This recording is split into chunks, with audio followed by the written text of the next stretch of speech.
અરવલ્લી જિલ્લા કલેક્ટર શ્રી પ્રશસ્તિ પરીખના અધ્યક્ષસ્થાને અને જિલ્લા વિકાસ અધિકારી શ્રી દીપેન કેડિયાની ઉપસ્થિતિમાં અરવલ્લી જિલ્લા આરોગ્ય શાખાની વિવિધ સમિતિઓની બેઠક યોજાઈ હતી.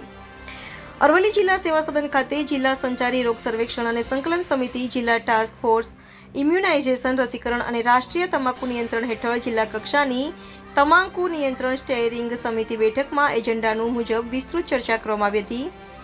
બેઠકમાં જિલ્લામાં થયેલ માતા મરણ અને બાળ મરણના કેસો અંગે વિસ્તૃત ચર્ચા કરવામાં આવી. હીટવેવ દરમિયાન માતાઓ અને બાળકોને વિશેષ કાળજી રાખવા સમજાવવાની વ્યવસ્થા કરવા એ પણ ચર્ચા કરવામાં આવી. જિલ્લામાં ચાલી રહેલી નમોશ્રી યોજના, પ્રધાનમંત્રી માતૃવંદના યોજના, પ્રધાનમંત્રી જન આરોગ્ય યોજનાને પ્રોત્સાહન આપવા અંગે ચર્ચા કરવામાં આવી.